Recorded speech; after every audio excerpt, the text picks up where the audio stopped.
अस्सलाम वालेकुम dear students. आज के इस लेक्चर में हम केसीएल देखेंगे कि ये रूल क्या होता है और इसकी बेस पर दो प्रॉब्लम्स करेंगे। एक एग्जांपल 3.1 और एक बुक का प्रैक्टिस प्रॉब्लम है जो कि आपको यहाँ पर नजर आ रहा है। इनको इंशाल्लाह डिटेल से सॉल्व करेंगे, लेकिन पहले हम देखते हैं कि ये केसीएल होता क्या है। तो ये जी हमारे पास केसीएल है, किरचॉफ्स करंट लॉ, और ये इसकी डेफिनेशन है the algebraic sum of currents entering any node is zero. अब ये वर्ड आपके लिए नया होगा, नोड। नोड सिंपल एक पॉइंट को कहते हैं, एक ऐसा पॉइंट जो दो या दो से ज्यादा सर्किट एलिमेंट्स को ज्वाइन करता है या कनेक्ट करता है, इसको हम नोड कहते हैं। तो पहले हम नोड को थोड़ा सा देख लेते हैं। ये आपके पास एक सर्किट है, ठीक है, इसमें हम नोड देखते हैं। तो नोड मैंने बताया ऐसा पॉइंट जो दो या दो से ज्यादा सर्किट एलिमेंट्स को क्या करता है, ज्वाइन करता है, कनेक्ट करता है। तो ये वाला जो पॉइंट है जो जिसमें 1 लिखा हुआ है, इसको अगर आप देखें तो ये इस करंट सोर्स को भी ज्वाइन कर रहा है, इन दो रजिस्टर को भी ज्वाइन कर रहा है और इस रजिस्टर के भी एक एंड को ज्वाइन कर रहा है। तो इसको हम नोड कहेंगे। इसी तरह ये दो सर्किट एलिमेंट्स या दो रजिस्टर आपस में ज्वाइन है थ्रू अ सिंगल पॉइंट, तो ये भी आपका एक नोड हो गया। और इसी तरह ये नीचे वाला जो नोड है ये भी एक नोड है और ये बेसिकली चारों सर्किट एलिमेंट्स को आपस में कनेक्ट कर रहा है। इसको हम रेफरेंस नोड या ग्राउंड नोड या जीरो नोड भी कहते हैं। ये बेसिकली कॉमन नोड है जो कि सारे सर्किट एलिमेंट्स का कॉमन पॉइंट है। ठीक है जी। तो इसमें कितने नोड्स हैं? इस सर्किट में कितने नोड्स हैं? इसमें 3 नोड्स हैं। ये एक नोड, ये दूसरा और ये तीसरा। अब यहां पर कोई बंदा पॉइंट बना दे और एक यहां पर पॉइंट बना दे, तो पॉइंट बनाने से नोड नहीं बनता, ये आपका सिंगल नोड ही ट्रीट होगा। उसकी वजह क्या है? क्योंकि कोई सर्किट एलिमेंट दरमियान में नहीं है। याद रखें यहां पर एक ब्रांच का कीवर्ड भी यूज होता है। तो जितने सर्किट एलिमेंट्स होंगे उतनी ब्रांचेस होती हैं, यानी ब्रांच हम कहते हैं सर्किट एलिमेंट्स को। तो अगर इसमें पूछा जाए कितने नोड्स हैं, हम कहेंगे 3 नोड्स हैं। और कितनी ब्रांचेस हैं? इसमें 5 ब्रांचेस हैं, 1 2 3 4 और 5। इसी तरह इसी सर्किट को उसने थोड़ा सा डिटेल से यहां पर बनाया। ये उसने अब 2 पॉइंट बना दिए। भाई 2 पॉइंट्स बनाने से 2 नोड नहीं बनते, नोड आपका एक ही कंसीडर होगा। ये एक नोड, ये आपका दूसरा नोड और ये आपका तीसरा नोड। अब हम देख लेते हैं कि पाथ क्या होता है। The set of nodes and elements that we have passed through is defined as a path. यानी हमने ऐसी ट्रेवर्सल की, ऐसी मूवमेंट की, ऐसी वॉकिंग की कि हमें नोड भी हमने ट्रेवर्स किए और सर्किट एलिमेंट भी ट्रेवर्स किए, तो उसको हम पाथ कहेंगे। फॉर एग्जांपल ये आपके पास नोड नंबर 1 है, ये नोड नंबर 3 है। कोई बंदा यहां से यहां तक मूव करे नोड 1 से 3 तक, तो वो पाथ होगा? यस, वो पाथ होगा। क्यों? क्योंकि हमने नोड भी ट्रेवर्स किए, 1 से 3 तक गए और सर्किट एलिमेंट को भी हमने पास किया, तो ये आपका पाथ हो जाएगा। अगर कोई बंदा इधर से मूव करे इस पॉइंट से और यहां तक आ जाए, तो मुझे बताएं कि उसने पाथ ट्रेवर्स किया या नहीं? नहीं किया, क्योंकि वो सिंपल एक ही नोड से पास हो रहा है, क्योंकि ये एक ही नोड है और उसने कोई एलिमेंट ट्रेवर्स नहीं किया, तो ये पाथ नहीं होगा। और ऐसा पाथ जो कि क्लोज्ड हो उसको हम लूप कहते हैं। तो नॉर्मली क्लोज पाथ ऐसे होता है कि मैंने नोड नंबर 1 से स्टार्ट की मोशन, मैं 3 पर आया और 3 से मैं गया 2 पर और 2 से दोबारा मैं गया 1 पर, यानी जिस नोड से स्टार्ट किया उसी नोड पर फिनिश किया, तो इसको हम कहेंगे एक लूप आपका हो गया। अब हम केसीएल पर आते हैं, क्योंकि डेफिनेशन हमने स्टार्ट की थी उसमें नोड आ गया था, तो फिर मैं और डेप्थ में चला गया था। अब ये इसकी डेफिनेशन है कि ये आपके पास नोड है, ये नोड को मैं ए कह देता हूं, ये बेसिकली पॉइंट है। तो sum of all currents entering a node it must be equal to sum of all current leaving a node. तो यहां से आप देख सकते हैं ये एक तरीका है केसीएल को डिफाइन करने का। अब देखें ये जो आई ए है ये इन हो रहा है, और कौन सा करंट इन हो रहा है? आई बी इन हो रहा है इस नोड में। तो सम ऑफ इंटरिंग करंट हो गया, it must be equal to sum of leaving current. कौन कौन से लीव कर रहे हैं? आई सी लीव कर रहा है और आई डी भी लीव कर रहा है, तो उनका सम हो गया। ये एक तरीका हो गया। दूसरा तरीका ये होगा कि sum of all currents entering और leaving a node must be equal to 0, यानी sigma I is equal to 0। तो अगर मैं इंटरिंग करंट को पॉजिटिव ट्रीट कर लूं और जो लीविंग करंट है उनको मैं नेगेटिव ट्रीट कर लूं, तो उसको फिर हम कैसे लिखेंगे? I A plus I B plus minus I C plus minus I D, सबका सम करना है क्योंकि जो करंट लीव कर रहे हैं उनको मैंने नेगेटिव से डिनोट किया, क्योंकि इस नोड के साथ देखें ये नोड में इन हो रहा है और ये नोड से आउट हो रहा है, इस वजह से जो लीविंग करंट्स हैं उनको नेगेटिव ट्रीट कर लिया। तो ऐसे भी आप कर सकते हैं, आंसर 0 आएगा। और अगर जो इंटरिंग करंट है उनको नेगेटिव सिंबल से डिनोट करें और जो लीविंग है उनको पॉजिटिव मार्क करें तो फिर भी आंसर क्या आएगा, 0 आएगा। तो ये हो गया हमारा KCL। अब यहां पर बड़ा इंटरेस्टिंग पॉइंट है कि KCL कौन सा लॉ फॉलो करता है, ये law of conservation of charge follow करता है, यानी जितने करंट्स आते हैं उतने करंट्स चले जाते हैं। ये वाला जो नोड है ये कोई करंट जो है स्टोर नहीं करेगा, कोई चार्ज स्टोर नहीं करेगा, क्योंकि current basically rate of flow of charge होता है। जितने चार्जेस इस पॉइंट में इन होंगे उतने चार्जेस ही लीव कर जाएंगे, यहां पर कोई चार्ज स्टोर नहीं होगा। इसी वजह से इसको हम कहते हैं कि law of conservation of charge को फॉलो करता है आपका KCL। तो ये जी हमारा हो गया KCL। अच्छा जी, अब हम फर्स्ट एग्जांपल करते हैं for the circuit in figure 3.3a। ये 3.3a हमारे पास है, इसमें क्या करना है, compute the current through register R3, यानी रजिस्टर R3 में से जो करंट पास हो रहा है उसको कंप्यूट करें, और ये करंट क्या है, I के नाम से डिनोट किया गया है। If it is known that voltage source supplies a current of 3 ampere, ये जो वोल्टेज सोर्स है ये DC सोर्स लेफ्ट साइड पर है, ये 3 एम्पियर का करंट सप्लाई कर रहा है। इसका मतलब है कि यहां से जो करंट सप्लाई हो रहा है वो कितना है, वो 3 एम्पियर है। अब यहां पर एक बहुत इंटरेस्टिंग पॉइंट आपको मैंने बताना है कि ऐसा नोड जो दो सर्किट एलिमेंट को कनेक्ट कर रहा हो वो उसमें जितना करंट आएगा उतना करंट ही आगे जाएगा। फॉर एग्जांपल इसको मैं मार्क कर लूं A, ये मेरा A नोड है। अब इसमें देखिए 3 एम्पियर करंट इन हुआ और 3 एम्पियर करंट आउट हो रहा है। इसमें करंट का और कोई पाथ नहीं है, बस एक ही पाथ है।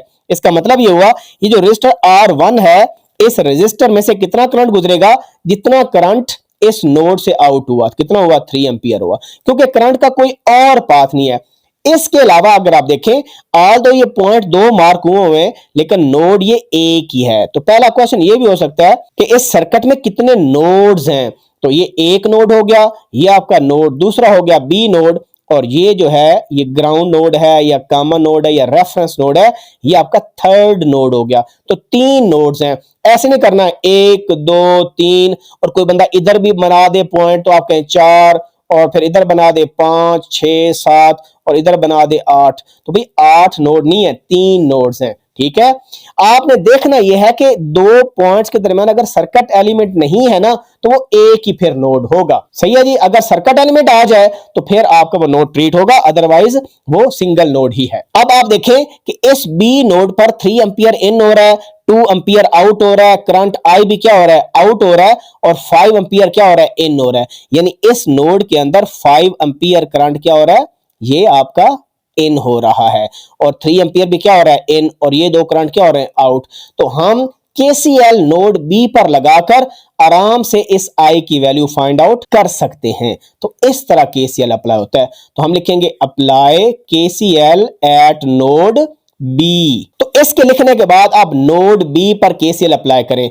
इस नोड में कौन सा करंट इन हो रहा है, एक 3 एम्पियर करंट इन हो रहा है, तो हम लिखेंगे 3A प्लस और कौन सा करंट इन हो रहा है, ये जो independent current source current supply कर रहा है 5 एम्पियर का, इन दोनों को हम क्या कर लेंगे, प्लस, क्योंकि ये इंटरिंग करंट्स हैं, is equal to sum of leaving currents. तो कौन कौन से करंट इस नोड से लीव कर रहे हैं, एक 2 एम्पियर कर रहा है, हम लिख देंगे 2A प्लस ये करंट I, तो इसको ऐसे कर देंगे। तो sum of entering currents is equal to sum of leaving currents. अब इसको सिंप्लीफाई कर लेते हैं, ये 2 इधर आके क्या हो जाएगा, माइनस 3 प्लस 5 8, 8 माइनस 2 कितना आ जाएगा, 6। सो करंट की वैल्यू आ जाएगी 6 एम्पियर।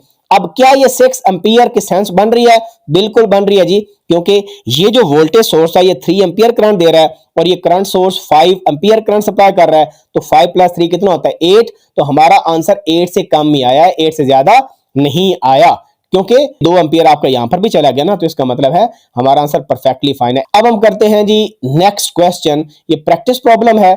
इसमें उन्हें क्या डिटरमिन करना है, count the number of branches end nodes, कि जितने सर्किट एलिमेंट्स होंगे उतने ब्रांचेस होंगे। तो देखें कितने सर्किट एलिमेंट है, 1 2 3 4 5, तो इसका मतलब ब्रांचेस कितनी हो गई, 5 ब्रांचेस आपके होगी। नोड्स कितने हैं, ये आपके पास एक नोड है, ये सिंगल नोड है यहां से लेकर यहां तक, तो ये नोड नंबर 1 हो गया, ये नोड नंबर आपका हो गया 2, और ये जो है ये कॉमन नोड है, ये ग्राउंड नोड है या रेफरेंस नोड है, ये नोड नंबर हो गया 3। तो नोड्स कितने हो गया जी? नोड्स 3 हो गया। अब पार्ट बी में कहता है कि अगर IX की वैल्यू 3 एंपियर हो, यानी ये वैल्यू 3 एंपियर की हो और ये जो 18 वोल्ट का सोर्स है ये 8 एंपियर करंट अगर डिलीवर कर रहा है, तो आपने इस RA की वैल्यू डिटरमिन करनी है। तो ये इंफॉर्मेशन मैंने यहां पर लिख ली कि IX की वैल्यू 3 एंपियर है और ये जो वोल्टेज सोर्स है 8 एंपियर का करंट सप्लाई कर रहा है सर्किट में।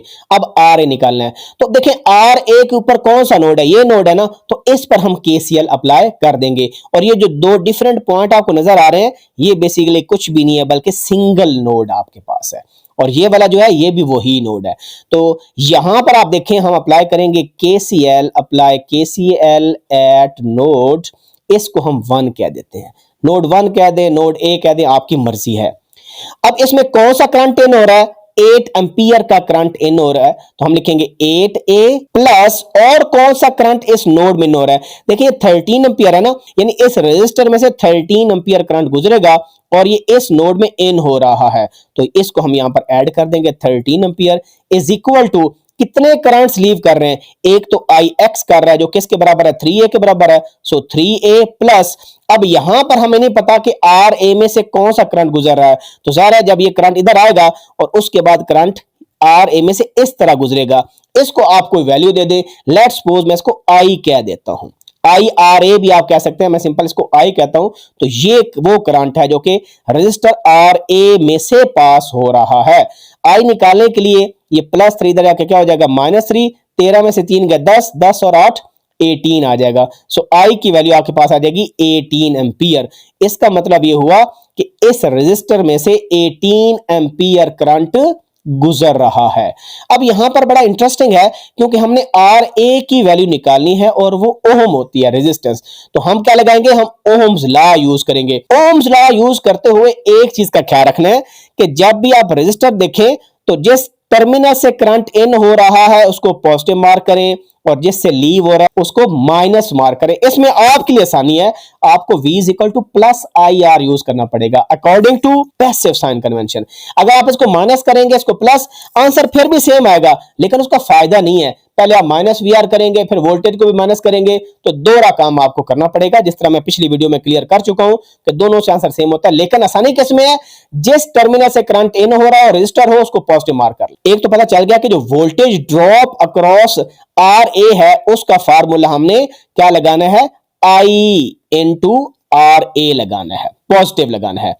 अब हम देखते हैं क्या RA के अक्रॉस जो वोल्टेज ड्रॉप हो रही है वो हमें पता है कि कोई नहीं पता? वो हमें पता है। कैसे? क्योंकि अगर आप वोल्टेज सोर्स देखो और ये रजिस्टर देखो तो ये पैरेलल में है, ये एक ही बेसिकली पॉइंट आपके पास है, ये एक ही पॉइंट है, ठीक है। तो जितना ये वोल्टेज है 18 वोल्ट ये RA के अक्रॉस अपीयर हो जाएगा, तो इसमें जो वोल्टेज अपीयर होंगे वो 18 वोल्ट्स होंगे, because this voltage source and RA resistors are in parallel to each other. So हम क्या लिखेंगे? V की जगह 18 वोल्ट लिखेंगे इज इक्वल टू I हमने डिटरमिन किया था 18 एंपियर, हम लिखेंगे 18 एंपियर इनटू क्या? RA हमने फाइंड करना है। सो RA फाइंड करने के लिए 18 उधर जाके डिवाइड हो जाएगा, हमारे पास आ जाएगा RA is equal to 18 volt over 18 ampere. 18 8 से कट गया, 18 1 ज़र 18, तो हमारे पास RA आ गया 1 ओम। वोल्ट पर एंपियर क्या होता है? ओम होता है। तो ये हमारा जो हो गया अननोन रेजिस्टर। तो इस तरह ओम्स लॉ आप अप्लाई कर सकते हो पैसिव साइन कन्वेंशन को यूज करके, और साथ KCL मैंने नोड 1 पर अप्लाई करके आपको दिखा दिया। अब मैं कुछ आपको एक्सरसाइज के प्रॉब्लम बताता हूं, आप वो ट्राई कीजिए। अब ये आप देख सकते हैं एक्सरसाइज के प्रॉब्लम्स हैं, इसमें nodes, path, loops, branches compute करनी है। आपसे अगर नहीं होती तो आप ट्राई करें, नहीं फिर भी आंसर मैच नहीं करता, सोल्यूशन से देखें तो आप मुझसे कांटेक्ट करें, मैं आपको सोल्यूशन इंशाल्लाह शेयर कर दूंगा। इसमें KCL के प्रॉब्लम भी हैं up to problem number 15। Next lecture में हम KVL कवर इंशाल्लाह करेंगे। यहां पर बस एक चीज मैंने आपको बतानी है, वो इंपॉर्टेंट है। अब इस प्रॉब्लम में देखें तो इस प्रॉब्लम में नोड्स कितने हैं? आदोस ने पूछा हुआ नोड्स काउंट करें, एलिमेंट्स, ब्रांचेस। तो याद रखें एलिमेंट्स और ब्रांचेस एक ही चीज का नाम है। अब देखें एक नोड आपके पास ये है, इसको मैं A कह देता हूं, ये नोड आपका B है। अब ये पॉइंट और ये पॉइंट इस वायर के जरिए डायरेक्टली कनेक्टेड हैं, तो रजिस्टर का भी एक एंड यहां पर लगाया हुआ है, एक एंड यहां पर लगाया हुआ है, लेकिन इन दो एंड्स को आपस में ज्वाइन किया हुआ है। तो याद रखें जब भी हम रजिस्टर बनाते हैं ना, ऐसे करके रजिस्टर बनाया हमने आर, तो इसके जो दो टर्मिनल्स हैं वो डिफरेंट पोटेंशियल पर होनी चाहिए। अगर दोनों को आपने ज्वाइन कर दिया, इकट्ठा कर दिया, तो फिर वो रजिस्टर का कोई फायदा नहीं है, आपका ये सर्किट एलिमेंट कंसीडर नहीं होगा। क्यों? क्योंकि इसके जो दोनों एंड्स हैं उनको हमने इस वायर से ज्वाइन किया हुआ है। अब हमारे पास ये पाथ बन गया और ये नथिंग बट एक ही नोड आपके पास है, ये दो अलग अलग नोड नहीं है, और यहां पर भी पॉइंट लगाने से कोई नोड नहीं बन जाएगा। ये आपके पास एक ही नोड है। कौन सा नोड? नोड नंबर बी या नंबर 2। ये आपके पास तीसरा नोड है, नोड नंबर सी, और ये जो आपके पास कॉमन या रेफरेंस नोड है, नोड नंबर डी। तो 4 नोड्स आपके पास हैं। ये नहीं करना 1 2 3 4 5 6 नोड्स नहीं है, नोड्स कितने हैं? 4 ही नोड्स हैं। नॉर्मली ये ब्रांच आपकी नहीं होगी क्योंकि ये कंसीडर ही नहीं की गई। ये बेसिकली आप ऐसा काम करें कि प्लस और माइनस को इकट्ठा जोड़ दो, तो भाई ये तो कुछ भी नहीं बना, फिर तो आपने दोनों टर्मिनल्स को एक ही पॉइंट पर जोड़ दिया, तो ये से आपका ब्रांच क्रिएट नहीं होती। तो ये एक इंपॉर्टेंट पॉइंट था जो कि इलैबोरेट करना बहुत जरूरी था। फिर भी आपको कोई क्वेश्चन हो please ask in the comment section. See you in the next video. अपना ख्याल रखें। अल्लाह हाफिज नासिर।